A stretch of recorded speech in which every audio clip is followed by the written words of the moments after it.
you to introduce yourselves and we'll get started. Great. So for the record, Abby Willard, Ag Development Division Director at the Agency of Agriculture, Food and Markets. Madison Berry. I am an agricultural development specialist with the Agriculture Development Division. Great. So we wanted to share with you a little bit about the ag development grants that were appropriated by the legislature in fiscal year 24. And as Chair Durfee was saying, they were focused on meat, maple, and produce industries. The legislative body appropriated $2.3 million and said that 25% needed to be focused on the maple sector. We granted out 2.1 and we retained a few $100,000 for program administration, which supported Madison, Sarah McIlvaney, and a few staff that kind of administered these grant programs in fiscal year 24. So we shared with you electronically kind of like a program summary that has at least 2 charts that we thought we might reference at some point in the conversation. I don't know if that works for this committee to be able to see that, or how you like to kind of see information. I didn't bring my laptop to show it on the screen. In the future, if that's helpful, I'm more than happy to do that. Do you have my laptop? Well, if we have, I don't know who doesn't have a device today. I do not have. Okay. Maybe it would be good to, at some point, if you want to reference the charts. Yeah. Okay, well, maybe what I can do is I thought I would give a general overview about the program, and then Madison, as one of the program managers that administered that, I think can speak to some of the particular questions that you might have around our granting process or the review process or the eligibility criteria, any of those sort of logistics. But I think what I would start by saying is that it was incredibly clear to our agency and was outlined in a variety of different plan documents, including the Ag and Food System Strategic Plan, but also the Future of Ag Commission report and the Food Security Roadmap, which came out after these grants were released, that we need a diversification in production and processing within our agricultural sectors in Vermont, and needing to make investments in those sectors as we see kind of a decline in dairy and a challenge for the dairy industry. So not necessarily a replacement for dairy, but either a diversification that can happen on dairy operations, an alternative that could exist for certain businesses. And when the 2022 census data came out, we saw, and we'll share this later today when Jake and Ellen and I come back in and sort of do kind of like the Ag and Food System 101 with you, we saw significant growth in sales in meat, produce, and maple specifically between 2017 and 2022. And so what was really clear is that when we see that type of growth in the industry and sales and production, there's a need to make investment in the infrastructure to support that industry growth and expansion. And so that was really the impetus behind the Ag Development Grant Program. And that message came through in these various reports. This body heard that message and appropriated $2.3 million for the program. It's also kind of like a response to the regional plan. So New England Feeding New England, which is focused on increasing the amount of regional product that is consumed within the Northeast region, and recognizing that Vermont is both a production state because we still have open, accessible land for food production, and we have the ability to feed the region based upon our proximity within the region. So I just want to pause just for a quick second. So once Madison has the document up, Madison you'll have to go to your calendar and join the testimony, and then mute your volume and do a screen share. Okay. Did I get that correct? Yeah. Volume first. I don't know. Volume is muted. Okay. So we have that. Great. Okay. I just have to. And so what we learned when we released 2 different RFAs, requests for applications, one that was specifically for maple, since there was this 25% carve out, we decided to manage maple separately so that we could ensure 25% of the grant funds were awarded to that sector. And then we did produce and meat, both meat production from livestock industry and meat processing as a separate request for proposals or request for applications. There was over $44 million in demand. And in the maple sector, specifically, there was over 330 applications that were eligible and met the criteria of the program. That's the largest kind of response to a funding opportunity we've ever seen. And as I shared with you, maybe in our agency's overview, that was matched in oversubscription across the board in fiscal year 24 across all of our economic development programs. But the ag development grants in particular for meat, maple, and produce sectors were hugely oversubscribed. So over $44 million in demand, and we had $2.1 to grant. We had over 500 applications across meat, maple, and produce sector, and we awarded 25 grants. So you just get a sense of like what the outpouring of interest and need was and the limited availability that we had to be able to respond to that. So there were, dozens of millions of dollars of high quality applications that resulted in an unmet need given the scale of the program. Representative O'Brien. How the heck did you pick 25 out of 100? Yeah. Or did you think of things like a match so that you could leverage actually more for infrastructure? Yeah, so we used this we call it the ADG, so the Ag Development Grant Program, as an opportunity to pilot some new components of our granting program. So for the first time, match was not required, though many businesses had applications and costs that far exceeded what their grant award was. So they did contribute a match, but it wasn't a required eligibility criteria. It was the first time that we had done sector-specific investment like this. And there was a huge amount of promotion. So, the Maple Sugar Makers Association in particular did a huge amount of kind of advocacy. They sent a postcard to every sugar maker that they knew as part of their membership to let them know about this funding opportunity. And I think that Madison can sort of speak to kind of like some of the decisions that were made in the review process. I think there was over 110 reviewers that we had to secure from within Vermont community to review applications, because every application gets reviewed 3 times by three different reviewers. And so the like expectation of engagement from stakeholders and partners within Vermont was like something we hadn't anticipated or seen before. Do you have a list of who actually received the grants and what type? Yes. Yeah. So we shared that with you. So Okay. you guys have access both to this like program summary as well as a list of the 25 recipients broken out by the meat sector, the maple industry, and the produce sector. Before we go into like the process of like how we made selections, I want to just, because it looks like Madison has magically gotten us into the room and sharing the document, I wanted to just do a quick like big picture view of the investments and the asks. And that will show up here in a minute on this table, which shows by sector the amount of asks that were received, what they collectively requested. Thank you, Madison, so much. And then what they were awarded. So you can see for the produce industry, and a majority of the applications from the produce industry came from diversified produce operations. There was over $11 million in ask from 76 eligible applications, and we awarded just over $1 million in 7 grants.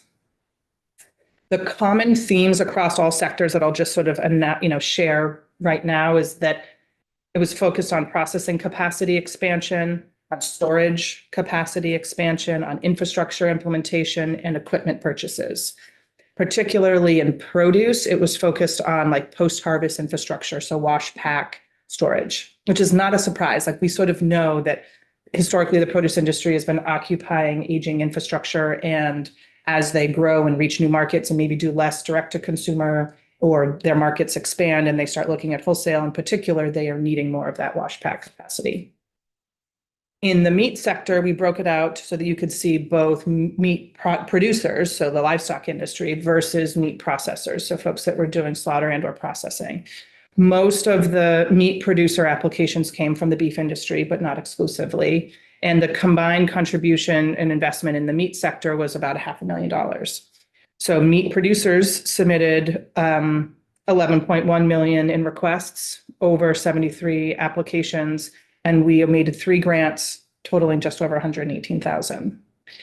And in the meat production or livestock production sector, many of the applications were around like animal livestock well-being, so like handling equipment for livestock, also some freezer and cooler capacity as some operations wanted to do some on-farm slaughter, infrastructure around pasture and grazing and fencing, and then equipment upgrades. So like generally just wanting to see new purchases of livestock handling equipment. Good, Nelson. Thank you, Chairman. I'm not familiar on the produce side, but on the animal producer side, Mhm. are some dollars available through EQIP and, NRCS funds or FSA funds for these types of projects as well? Can they get grants from you and them and put them together? They can. That speaks to a really kind of important aspect of this ag development grant kind of pilot experiment that we did, was trying not to make investments in projects that applicants would be eligible for through other programs that have more resources, whether that's through the Agency of Agriculture Water Quality Grants, which can fund some of this infrastructure, Yeah. or for USDA. Yeah. Okay, in the fencing. And so project. so we brought partners in, and Madison did this as the maple expert in that sector, and Sarah, who did the meat and produce industry, was asking, our colleagues within water quality or our partners within USDA, have you funded this applicant before? Are they eligible for this type of a project through your program? How oversubscribed is your program? Are they likely to get the resources? Because as you're asking, like, it was a very difficult decision process, and there were many eligible, worthy applications that we had to make tough decisions around. And so oftentimes it was saying, we're not going to fund this project. It scores well. It's not that it's not a highly competitive application, but we're going to direct you to this other program, either a farm agronomic practices grant application at the Agency of Agriculture, or apply for NRCS, or, somewhere else where, we were aware of resources that they could access to do just that. Thank you for that. Yeah. I mean, and Fairs and Field Days gets grants, they Yes. look at, like, is it a 20-year or 25, there's some sort of, Because of the capital infrastructure investments funds. Were you using a filter like that too, or at least seem like, the key theme seems sort of like generational, like if we do this now, but this is something that's going to be still, working for us in 20 years. Yeah, it's a good question. That was one of the review criteria for every application had 3 reviewers go over it and score on a variety of criteria. And one was long-term impact. And so will this, it's not operating funds, it's not focused on a short-term project, but something that will kind of carry on. So things like livestock handling systems, or new evaporators for the maple industry, things that'll last quite a while. And in some cases, we're looking at, people who haven't been able to upgrade their barns or their fencing or their animal equipment 20, 40 years. So it's time. And ideally, it's a generational component as well. Relatedly, one of the of contemplative questions that we asked in the program, and we are asking in other economic development programs, including the Working Lands program, is how did we feel about funding like the general cost of doing business, like routine fence repair, or updating to a new reverse osmosis piece of equipment because your last one was either too small or 10 years old? Or does the program really want to make investments that are more innovative or more responsive to evolving technology, or helping you reach a new market, or, so those are some, I think, questions that we did not strongly articulate in the request for applications.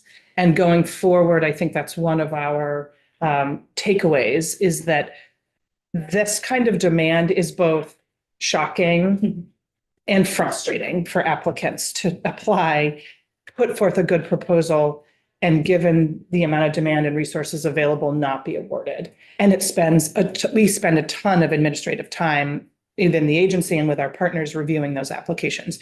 That's all good process because we fine tune our programming, we build the relationship with those applicants, we learn about what the industry needs are. And Madison will share this, I'm sure, that like it ends up being kind of like an industry engagement opportunity. But going forward, I think it would be wise for us to be a little bit more clear and restrictive about eligibility so that we have a more targeted population. I'm going to do the quick Maple summary, which you're seeing on the screen, make one other comment and then hand it to Madison if that's okay with you all. In the Maple sector, there's almost $18 million in demand from over 331 applications. And we awarded the 25%, which was, just over $540,000 to 12 grantees. Madison led the Maple process and can, I think, share kind of the nuanced experiences and maybe even get to Representative O'Brien's question around how did we make tough selection decisions. But there was consistency across the key themes in the Maple sector as well. So a lot of processing upgrades, some sap and syrup storage applications that were received, a lot of efficiency and modernization applications, and infrastructure improvement. So looking at evaporators, reverse osmosis, vacuum systems, and then space for canning and processing of maple product.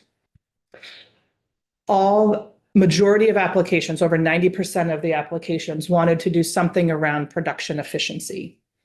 And I think, again, not surprising in that kind of is in relation to workforce challenges, growth within the sectors and needing to become more efficient, and again, responding to technology opportunities and innovations that exist within the industry. But just recognizing we were able to respond to less than 5% of the requested dollars with that program. In the Future of Ag Commission report and in kind of like our agency's agenda, Ag Development Grants was not designed to be a one and done program. It was designed to be like a consistent multi-year investment in this diversified infrastructure investment sector.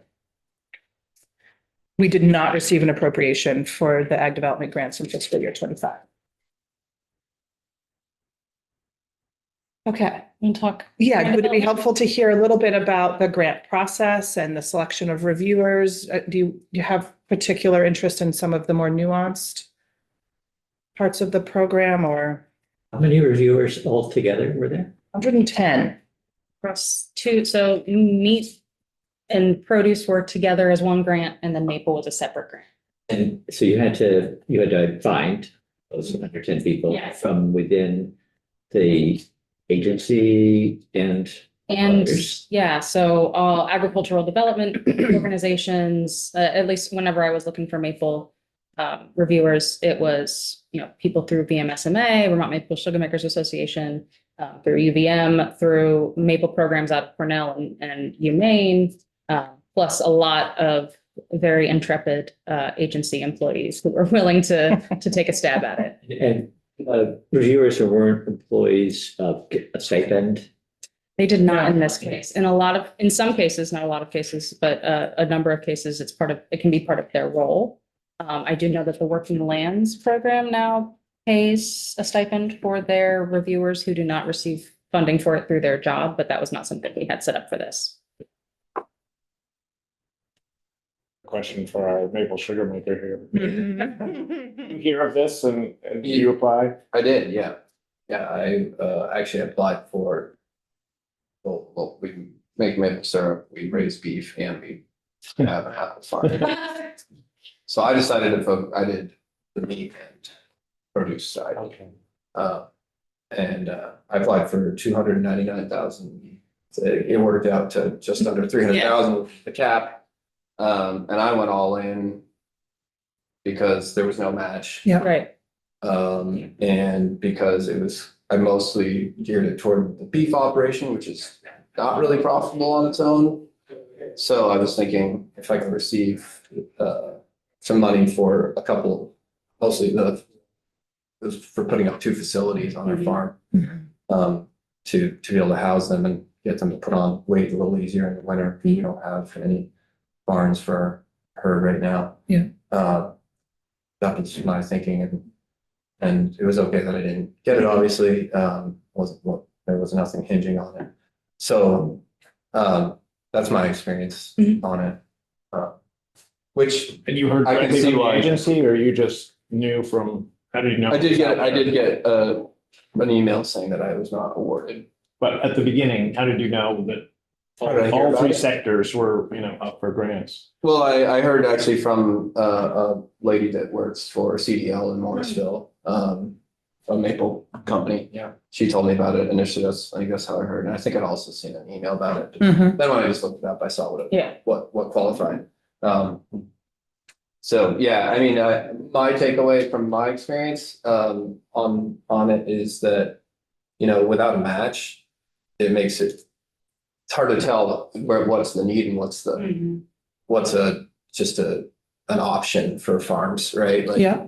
for me, it was like, well, if I can get it, then why not apply for as much as I can, personally. And, but if I had to match half of that, that would have definitely Cap. made me Tempered say, your- okay, like I gotta just pick and choose a little bit more what I want to invest in here. That's interesting feedback, yeah. Representative Lipsy? Thank you, Chairman. During the last biennium, there were so many instances where the lack of processing, particularly for meat, was dire. And it's very interesting that you had 23 applications. Really was pointing to that was a serious area of need that Yeah. we targeted, also for the fresh produce, the need, farm to school, farm to table, all of the regional values that, again, that was interesting. We knew the meat processing was the most dire, but the incredible outpouring from the maple industry, which we know is like a bright spot in production, how giant the pool of applicants was. So it's very interesting. Yes. In the Maples case, having that, over $500,000 was the most the state has ever invested directly in sort of a maple grant opportunity. It's, I think, the first time they've had a maple specific grant opportunity. They do have some access through NRCS, particularly for reverse osmosis, but there's actually a bottleneck in terms of they need an energy audit, and getting an energy auditor out to your farm to say, yeah, reverse osmosis would improve your efficiency is actually pretty tough right now. So funds available for maple are quite low, and, demand is very high. Thank you. Are these applications lengthy and time consuming for a person applying? So part of our process was attempting to streamline the application as much as possible. So Working Lands, for example, you have to submit financials and a business plan. We didn't require that for this program, partially because one of our goals was to, see what the actual demand and need was. It certainly worked to get a lot of information. One of our recommendations, if we were to sort of reboot this program, would be to keep a fairly streamlined application, because we do hear a lot of frustration from folks who are applying to these more intricate or USDA programs that are have way more detail. So yeah, it was relatively straightforward, relatively streamlined. I don't know what your experience was in terms of the time it took you to pull it together, but we tried to keep it as straightforward as possible. Yeah, I think it was pretty straightforward. It was fairly time consuming. Yeah. It was the longest. It took me several days. I did not You had to see get several letters of Quotes, yeah. letters of recommendation, letters of confidence or what? Commitment, yeah. Which I had to reach out to folks that I do business with apples and beef. All the quotes took a little while, especially, with everyone in the trades and equipment companies that are just kind of slammed the last, 5 years. Trying to get quotes back was tough. That was something I actually heard directly back from like CDL and Pick and Shovel, and saying, we need a bigger heads up next time you do this, which I don't think any of us, I was thinking 70 applications for maple would be great. And that obviously is not what happened. So we learned a lot. From my observation, most straightforward way to mitigate that would be how much you require for match. Right. Cause I think there's, not just, so streamlining the application, I think is good, but if you want to make sure that people have a vested interest, obviously, in the project. At least 50% match, I think is wise. I think that would have cut down the applicants like, For sure. right off.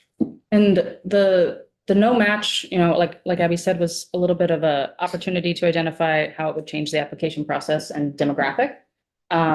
As well as, how we can potentially serve, lower resources, producers in getting equipment that they need to become more viable. Viability was a big part of both Maple and the meat and produce grants. That was a pretty major focus.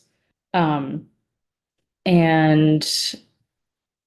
I had another point and I've forgotten what it was, so I'll I stop. think it is that, like, I think we are still grappling with that, removing barrier to entry to a funding opportunity and not wasting people's time in submitting an application that even if they're competitive, that is so oversubscribed that there's no way we can, respond to that need and that demand. I think there's a variety of ways to address that. I mean, I think frankly, having more resources to invest in this critical infrastructure need is one solution. But I appreciate the suggestion that providing a match requirement does require an applicant to be very strategic in what they request. Yeah, and I mean, you were pointing out, I think, last time we met about the working lands grants that are still 50% match, and it looked like last year there was about half as many applicants for that as there was for this one. Is that about? Yeah, it was a lot more streamlined with, Yeah, that's It was around about 60. right. My wife and I, we applied for it. Mhm. 10 years ago now, or we were awarded that, and so I think $30,000 we had to match. Yeah. Half that, so we put in 15,000 and that worked well, Mhm. for us. Oh, good. Yeah. Yeah. 50% match seems wise, and I mean, yeah, in terms of if you're a small producer and looking to upscale quickly. Yeah. That would possibly be something that would inhibit that, but also, I mean, there's something to be said for, you want to make sure that if we're investing in these farms, the person that's going to do that is ready to scale, Absolutely. and scale. And I remember my other point was, in the conversations we had with stakeholders, so like the Vermont Maple Sugar Makers Association, NOFA, sheep, grass farmers, organizations, the zero match was something that they had put out there too. So there was always this back and forth about match, and that's kind of an ongoing conundrum. Yeah. And so I think it gave us a lot of really interesting information, but I think you're right that there's, some analysis we really have to do to see what makes the most sense. And just sort of off of that last thing in terms of scaling up, one barrier that we tried to keep in mind was, if we scale up, how much capacity can the market handle, right? So if suddenly there's hundreds of thousands of gallons of maple syrup coming into the system, how will that affect pricing? We couldn't, honestly, funding meat producers was difficult because we knew that there was already a huge bottleneck with processing. So we had to be very careful about if we're funding, suddenly twice as many cows as there were before, where are the cows going to go? So this was all sort of conversations that we had to keep in mind. So. Yeah, thank you, Chairman. As far as producers, meat producers, Wild Loose in Pennsylvania has a real big appetite for any excess beef they can't get it to a local slaughterhouse. Okay. That'd be Cargill. It's a little less money, Yeah.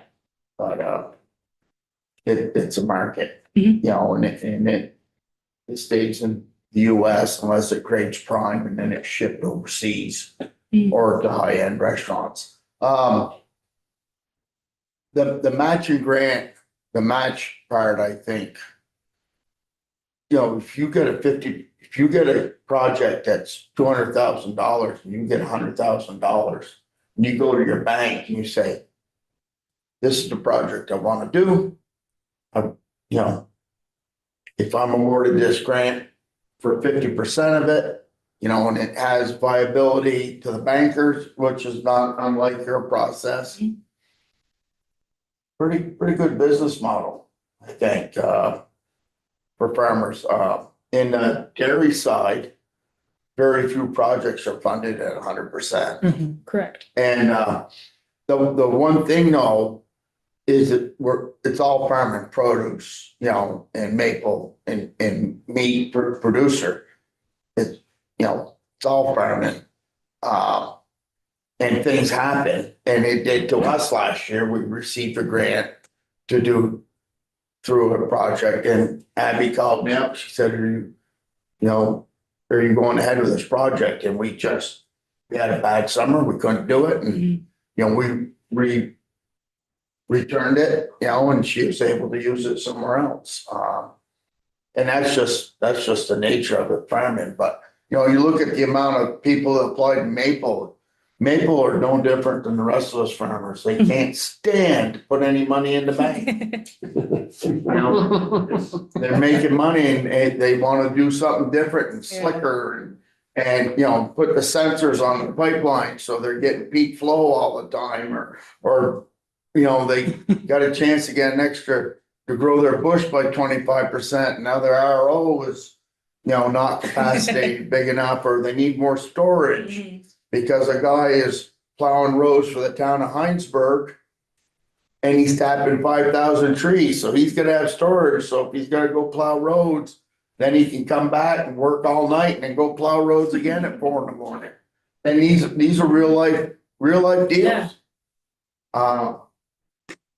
So, you know, it's all good, but I think having a match, and I'm not familiar with the produce side, and that's where I'm gonna lean on you, Chairman Durfee, and you, Michelle, and to teach me about how, and yes, thank you. And I see Heather, I think of her milk thing, but you're right, the produce as well. So I need, you know, I'm gonna lean on you to expand my knowledge base, because it's also interesting. And when the state of Vermont was only capturing 10% of the food dollars that go out here in the state, there is so much room for growth.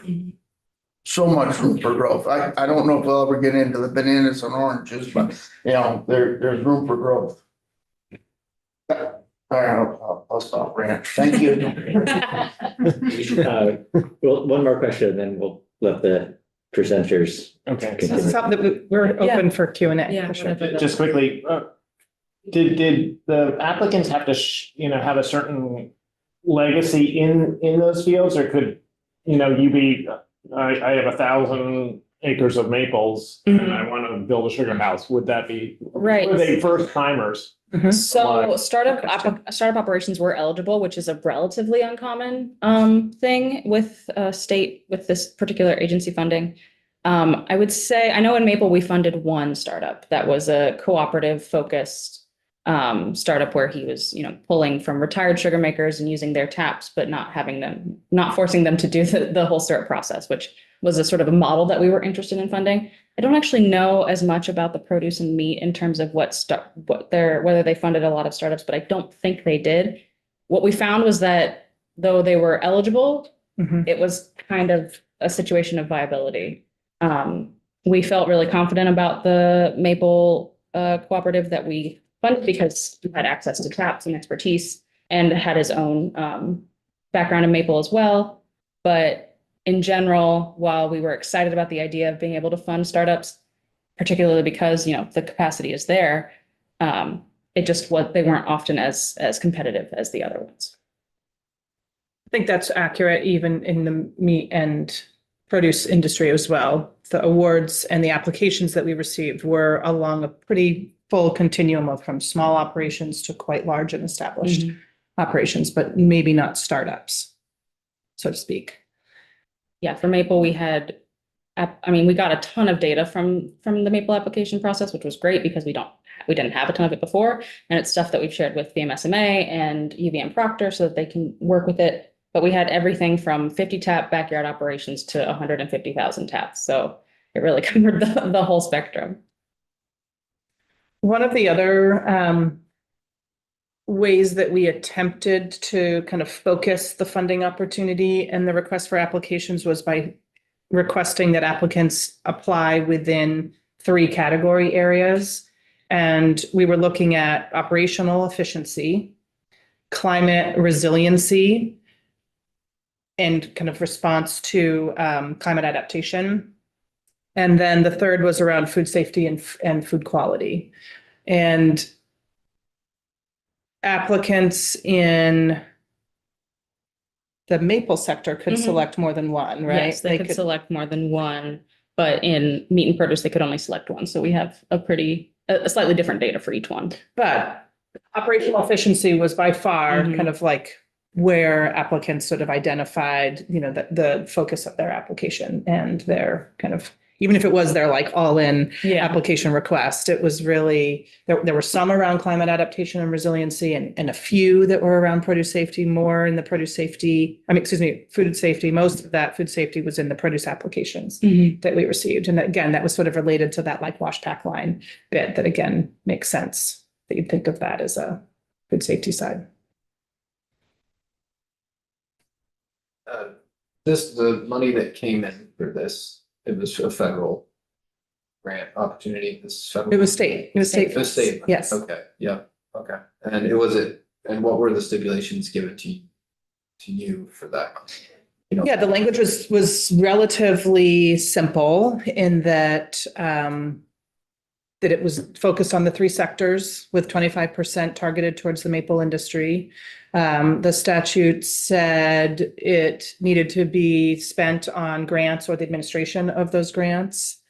It didn't require us to focus on the climate resiliency, food safety and operational efficiency. That was a criteria that we developed based upon a variety of industry outreach efforts, which is what we did before releasing the request for applications, was we connected with the sector and said, what do you want us to write into these RFPs? Like, how do you want us to make this competitive for you? Like, what are you looking for? What's important to you? And that was the feedback that we received from the industry.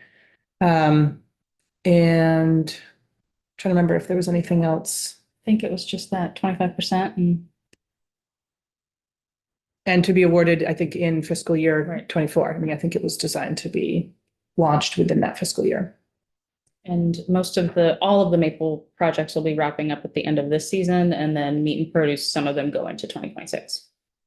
And that's when we'll be able to really have like an impact report where we Right. can talk about like what were the jobs that were created, what was the production and capacity increase that was achieved, how many acres stayed in production or expanded as a result of this project. Were there new markets that were accessed, and all that data will come from the reports that the applicants submit. Thank you, Jim. Is this where Roots got their grant? Roots, no. So Roots received their grant through the Working Lands Enterprise Initiative program. But that's a great point because it's a very similarly structured in many ways economic development program administered by our agency. So there was a moment when the Ag Development Grant statute passed where we were like, well, that's okay. They're like, well, why did we not just run this through the Working Lands program? There was a question of should all economic development investments be run through this one initiative? The Ag Development Grants, because there's not a board, because there was not sort of bylaws and statute of a greater specificity, we were able to be a little creative. We were able to try some new things like the no match, like the industry specific opportunities. We were able to create the criteria around efficiency, adaptation, and safety.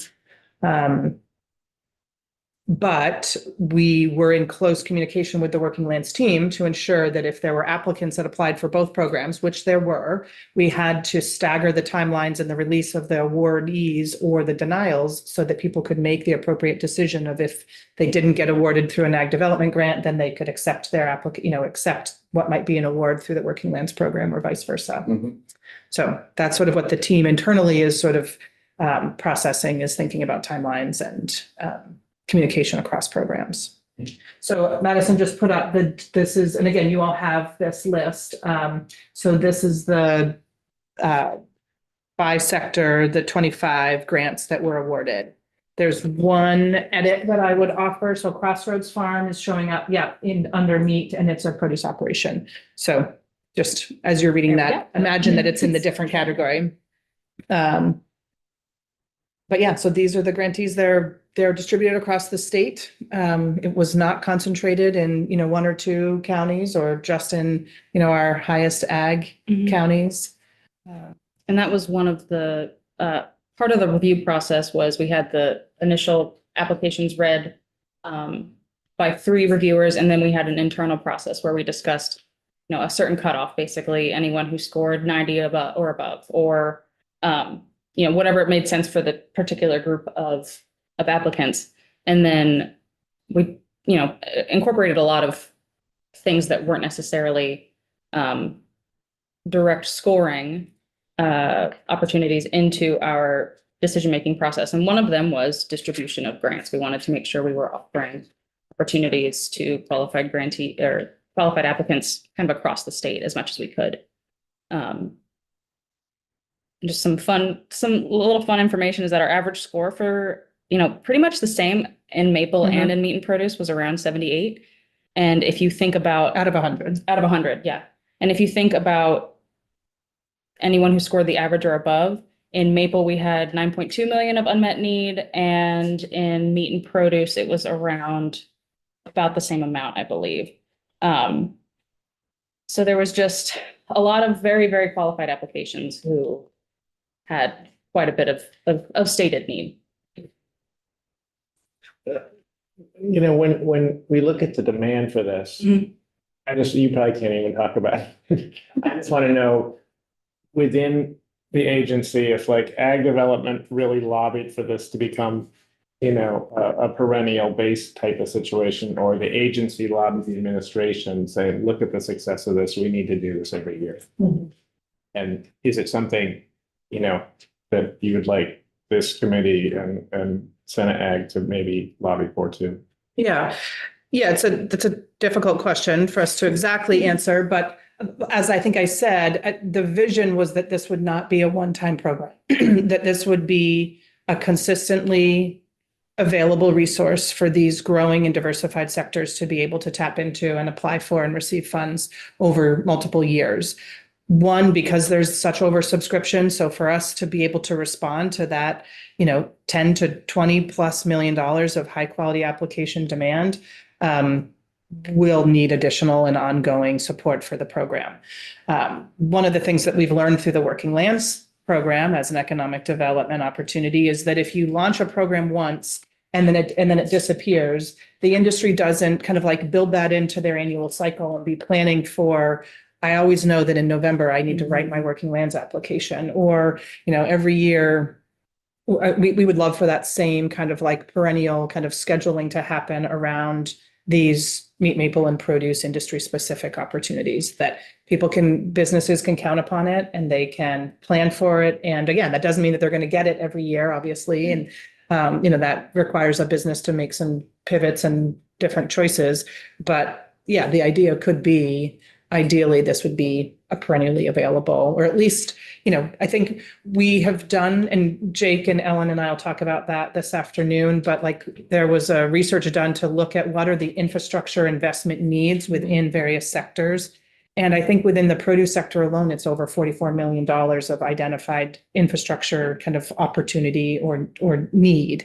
And then, the meat processing sector is hugely expensive, and there's a ton of need there. And then I think in livestock growth and development, which is an industry where there may be processing capacity outside of Vermont, it's an industry that is showing growth and interest and is feeling a bit of the processing bottleneck, at least accessible in state at the prices that they want to achieve. So that's what Madison was saying, that like livestock production will grow in response to processing capacity expansion. But there's a ton of need within that infrastructure investment category. Representative Super. Great. And I'm curious, on the produce side, what goes into the process of deciding the cap? Were you trying to keep the cap consistent across the board? Because when I'm looking at who was awarded the grants, if you look at just the two berry farms alone, that's nearly half of it. And those are fairly large amounts where you consider a smaller vegetable operation who could probably benefit from, say, 50 to 75,000. So what goes into that decision-making process? Yeah, at least for Maple, unfortunately, the program manager for the produce and meat is at a conference talking about produce right now. At least for Maple, and it was a similar reflected process in meat and produce. A lot of the caps were determined in conjunction with the stakeholder feedback that we received, asking them, what do you think would be an ideal cap? For example, in Maple, we settled on 15 to 100,000. And originally our plan was a much larger, lower cap. And we were told, no, we need, smaller programs need access to smaller amounts of money. When the fact that meat and produce were combined, I think went into that large $300,000 cap available for produce. And one of our recommendations sort of at the end of this was to say there needs to be a different cap for meat processing versus produce because it's just not the same amount of kind of money that we're talking about. That said, the reviewers decided that those two berry farms made a really good case for those rather large amounts of money.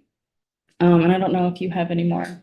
Yeah, no, I think I would say the same, that it was from stakeholder feedback and a little bit of a consequence of combining meat and produce into one RFA, as opposed to the mins and the max might have been different if we had separated them.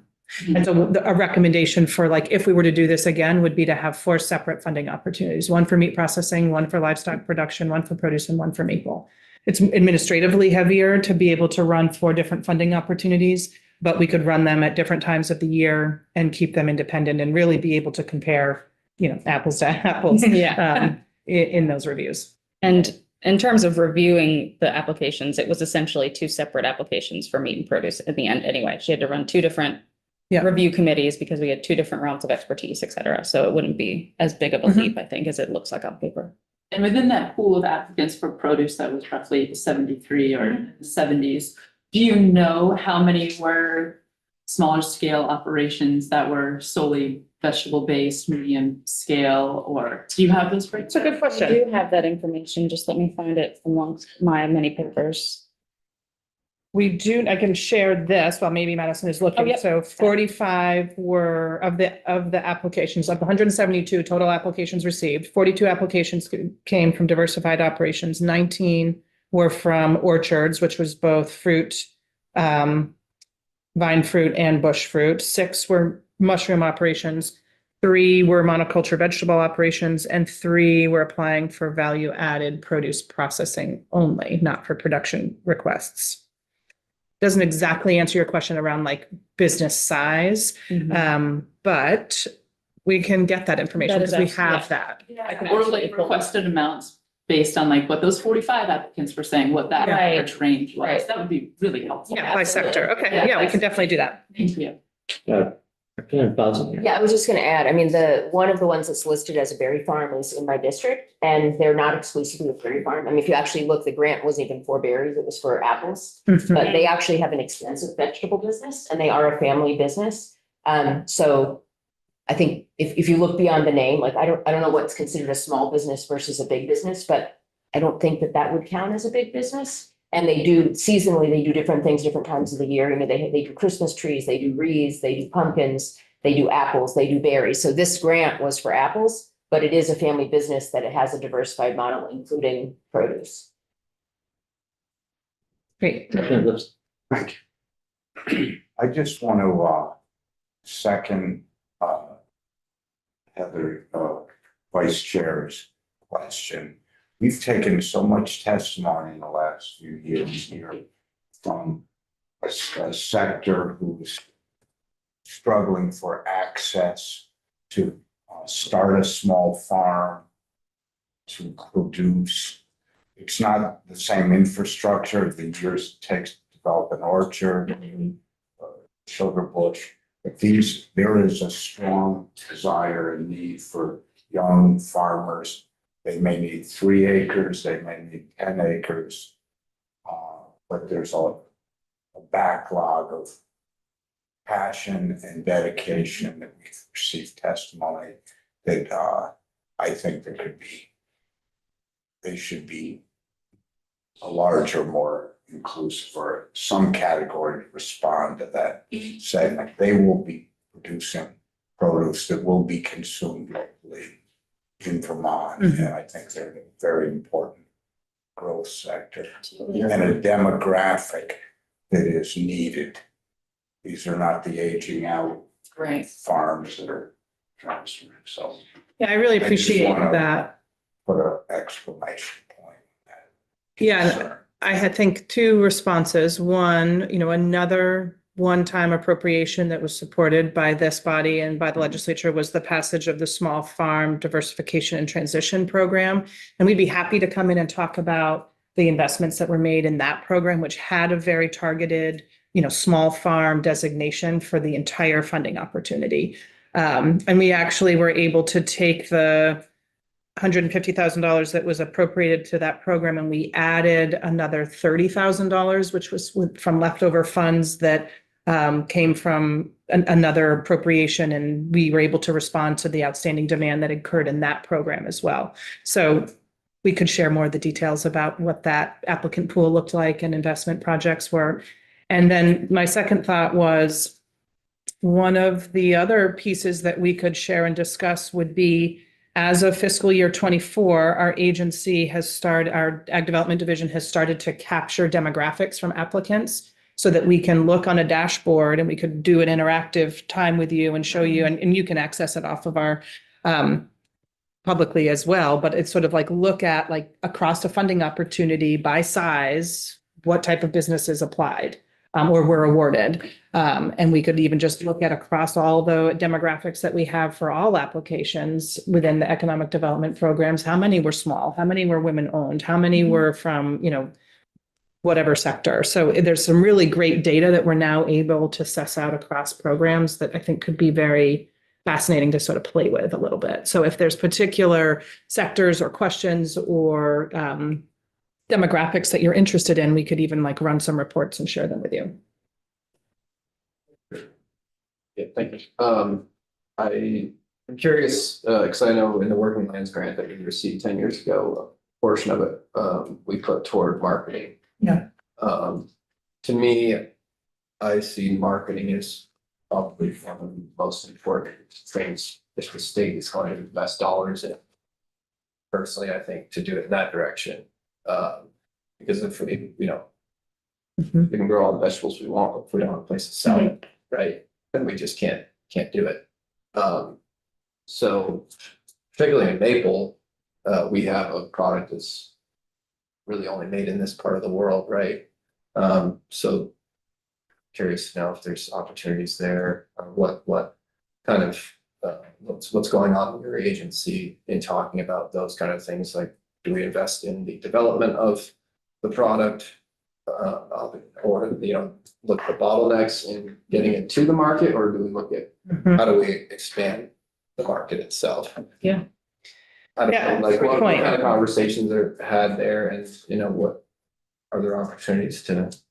I definitely see in my experience with maple, we have a 30,000 tap operation. I've been doing it since I was tapping trees since I was 10. The price has pretty much been the same since I was a kid. You can't do that for too many more. I'm saying to myself, 10 years from now, if the price is going to stay the same, I'm not going to invest any dollars in that business anymore. I don't care if I get a half match on it. To me, that's the state of the maple industry, to be honest. The only thing that's going to solve that is an expansion of the market. So I am heavily in favor of looking at market expansion done on a scale that most producers my size aren't going to try and, I love selling bulk.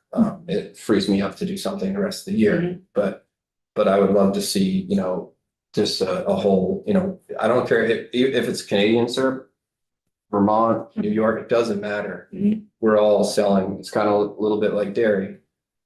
You know, if we can increase the sales of the product as a whole, it doesn't matter where it's coming from or who's making it.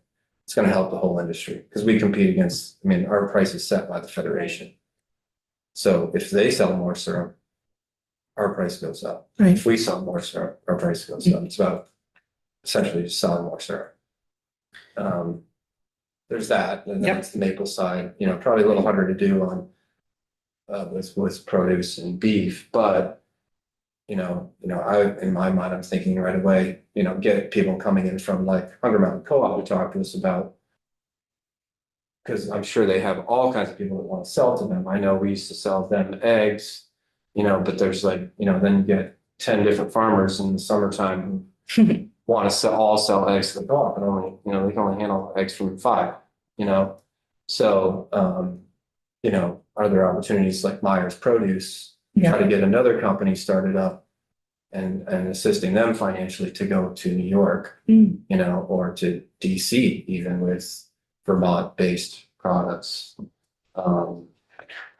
Montreal, whatever, but you know, I don't, you know, just being that to me, trying to expand the market seems like, because if we were getting $5 a gallon more for our syrup, we wouldn't be worried about whether or not we can buy an RO or hire the next guy.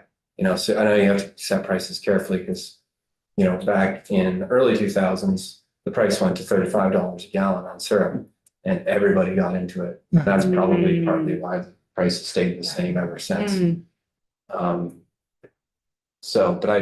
But slow growth of the market and any assistance the state can do to kind of nudge that along, I think is a wise investment of dollars. I think that's so well said.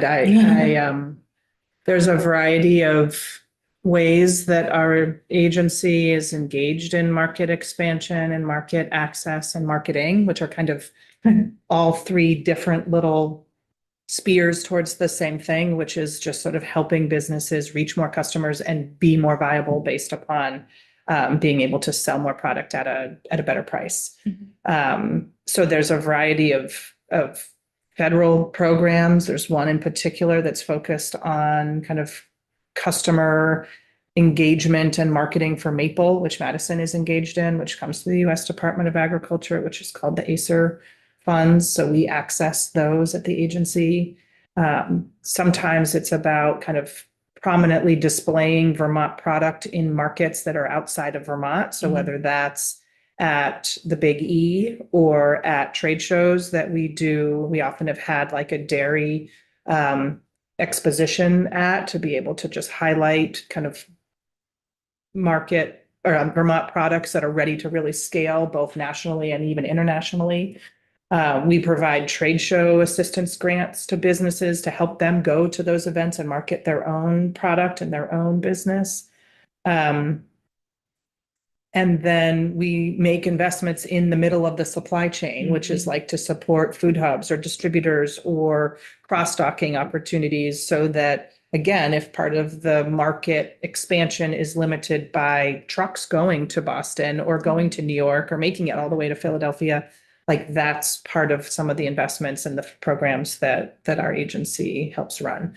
But I agree with you that like it is this dance of supporting business viability so that like you wake up one more day to continue to grow food and feed our population and help the supply chain system be profitable enough that there are people employed and also kind of having viable business models along that supply chain.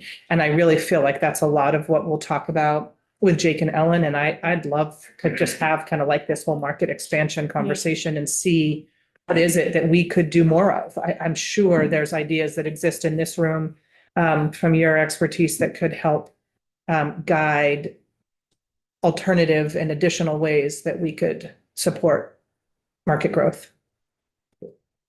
I just want to circle back quickly to the question of making this program an ongoing program. And I know the governor will be delivering his budget address a week from yesterday, I guess.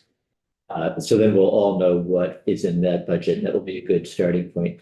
And also just going back to 2 years ago, originally, the request from the administration was for a much larger number. Correct. 10 million, I think it was. This committee recommended something a little bit smaller than that, but it ended up being the 2.3 that it was. Correct. The 10 million, I think, was, I don't know if that was a dollar amount, but the presentation that we had from I don't know if you were part of it last week, but from Jake and Ellen with that thick binder, Yes. all the different recommendations. It came from there, I think, originally. Yeah. And then that filtered through to the governor's future of ag. Mission possibly, report, yes. report. So this it had a good pedigree. And so the recommendation was for a much larger number than we have actually spent to date. And that argument is still going to be there. Whether or not it's in the recommendation from the governor next week, the argument will still be there. And good argument. Yeah. So really quickly on that, so the Ag and Food System Strategic Plan had a specific priority recommendation to make infrastructure investments in diversified agricultural operations like meat, maple, and produce. The Future of Ag Commission report took that recommendation and got even more specific and said, actually, we need like $20 million was the figure that was written into the Future of Ag Commission report to invest in those three sectors. What ended up in the governor's recommend, as Chair Durfee is saying, for fiscal year 24 was a $10 million request for meat, maple, and produce infrastructure investments. And then 2.3 million is what then got voted out. Shrinking number. Yeah. Well, start high. We're almost out of time, but there were a couple other hands. So why don't we take two more questions? Go ahead first, John. Just this conversation reminded me of, maple has to be completely unique too, because it just seems, well, dairy farm numbers have gone down. We're milking about the same amount of cows, but it just seems, at least from my point of view, anecdotally, the number of taps in Vermont in the last 25 years must have gone through the roof compared to almost all other ag in the state. It's growing. And so this whole question of, expanding markets is different, I think, in a lot of ways from almost all our other produce or meat. Yeah, and I think it has limitations and opportunities, right? I mean, it's like we are the largest maple producing state in the country. Like we use that to our advantage. Per capita, we're pretty good. Yeah. That's right. Yeah. And we produce a really high quality product, as we do in so many of our sectors, but like we have real marketing opportunity and potential to promote Vermont maple. And it comes with the same cachet that like, milk from Vermont or ice cream from Vermont or value added products from Vermont kind of already have.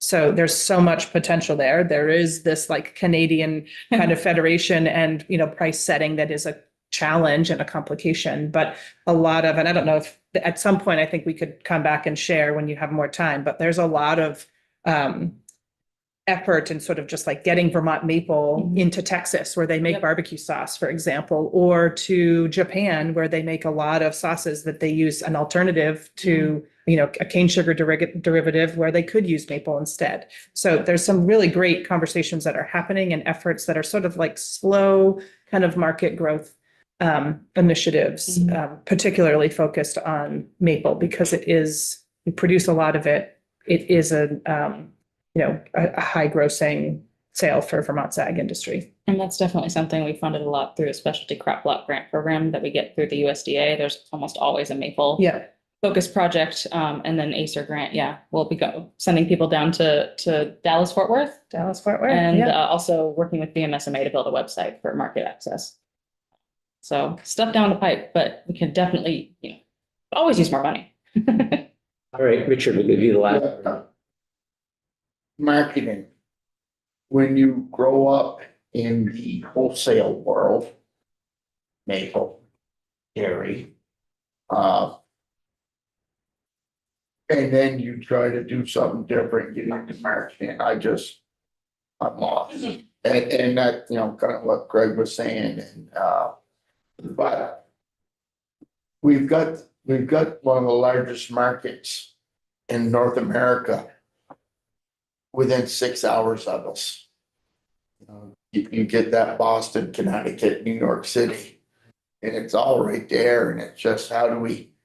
I don't wanna go down there and sell my beef at a farmer's market in New York City, but I think I could 4 times my money if I did. But if there was somebody that wanted to do it, or, everybody has gotta make a living. But if they were down there with a truck set up and hitting those markets down through there, I don't know, I have a hard time with it. Wrapping my head Well, and that is happening. I mean, we do have business models that are just buying Vermont product, in particular, taking Vermont meats to New York City restaurants and specialty meat shops and getting a great price for it. Yeah, sure, But we will have more opportunity even this afternoon to dig into these very important questions. Thank you for Of course. your time this morning. We'll